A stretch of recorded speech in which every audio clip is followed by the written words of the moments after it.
Star Wars Brotherhood by Mike Chen is out today, and it's great. On the surface, it checks off a lot of Star Wars-y boxes you would expect it to as a story that takes place in the early days of the Clone Wars, like Obi-Wan and Anakin meeting Asajj Ventress for the first time, seeing the Jedi Order begin their integration into the Republic military, the appearance of some familiar clones, and yes, we learn what that business on Cato Nemoidia actually was. But it's a story that takes what could have been a shallow checklist of events and characters and turns it into a powerful discussion of developing friendships, overcoming prejudice, and the search for truth above all else.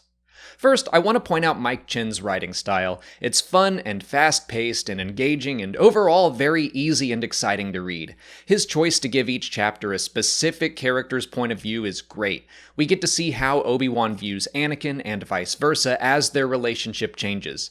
Chen adds a lot of dramatic irony for what's to come, not only for Anakin's downfall, but tons of little moments from the Clone Wars series. But like I said, nothing feels like it's done just for the sake of fan service. Obi-Wan visits Tex's diner, and yes, it's very fun, but I also feel like I learned so much about their relationship. There are some mentions of Duchess Satine, and they all provide more context for her future interactions with Obi-Wan. The primary relationship of the story is, of course, between Obi-Wan and Anakin as we watch them change from master and apprentice to peers, equals, and as the title implies, brothers. I've said before how much I love watching best friends becoming best friends, and Brotherhood is that story. In Attack of the Clones, they're arguing constantly. In the Clone Wars series, they still argue, but it's friendlier and more along the lines of competitive banter. I loved seeing how we got from point A to point B. Despite knowing each other for 10 years, their experiences in this book seem like the first time they truly came to understand one another, complement each other, and find the balance between their very different personalities. But even when they're separated, which they are for much of the book, they remain compelling characters. Obi-Wan is investigating an attack on Cato Nemoidia to clear the Republic of any blame. He claims to be seeking the truth at any cost, but then struggles when the truth might be inconvenient, and not just on a large galactic scale, but he struggles with some of his experiences with Anakin. We see that he knows something is going on between him and Padme even this early on, and he goes back and forth on whether or not to confront him about it. He knows something bad happened on Tatooine, but does he want to know the full truth? It's like a micro version of the Jedi Council at this point. There's something weird about these clones and the fact that they came out of nowhere. There's something weird about this attack on Cato Nemoidia. It seems like someone is playing both sides of the war. But, times are crazy right now and all that stuff will have to wait. We'll get to it when it's more convenient. But there's never a convenient time to confront a potentially inconvenient truth. Meanwhile, Anakin is off on his own mission, getting used to being a Jedi Knight. There's a fun parallel with his mechanical arm and how he's getting used to that as well. First, trying to force a new role and a new arm into who he used to be, and eventually accepting that he has to be the one to change and adapt into new realities. It's also great seeing him using the tools Obi-Wan gave him during his apprenticeship to be more thoughtful and less impulsive without losing what it is that makes him Anakin.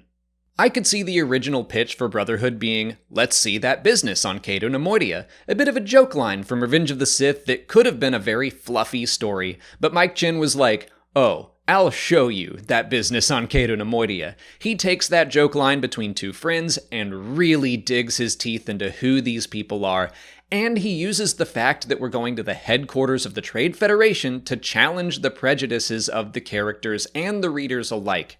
The prequel films and the Clone Wars series painted Nemoidians as villains and called them greedy cowards.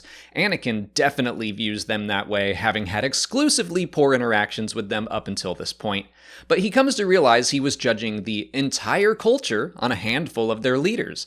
This story is very much about the folly of viewing people as an abstract group or as their governments or as what they have to offer instead of viewing them as people. What's interesting is that the book Queen's Hope by E.K. Johnston also did something similar. Padme, completely on her own, also meets a Nemoidian character that is not what she expected. She has her reasons for distrusting the Trade Federation, but she has to learn to step outside of her personal experiences to see the bigger picture. Brotherhood and Queen's Hope take place very close together in the timeline, and Mike Chen has been open about how much advice he sought from E.K. Johnston, and the connective tissue between these two stories worked very well. Brotherhood is a great balance of all the building blocks of Star Wars. Great characters finding themselves in pulpy, exciting action sequences without losing sight of a deeper message. Or in this book's case, multiple deeper messages. I absolutely feel like this could have been a solid arc of the Clone Wars with some really good opening themes like without context, facts are useless, or seek the truth over comfort. I think most Star Wars fans will find a lot to enjoy in Brotherhood, especially prequel and Clone Wars fans. If you're interested in checking out Brotherhood, you can pick up the audiobook for free on Audible. Just click on the link in the description or visit www.audibletrial.com/Star Wars Explained. The audiobook is out right now, and the production value on all the Star Wars books is very high with sound effects and music. It's like listening to a movie.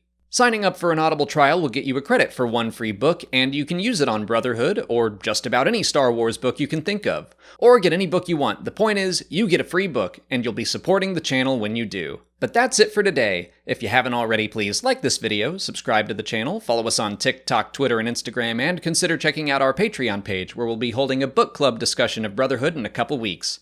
As always, thanks for watching, and may the Force be with you.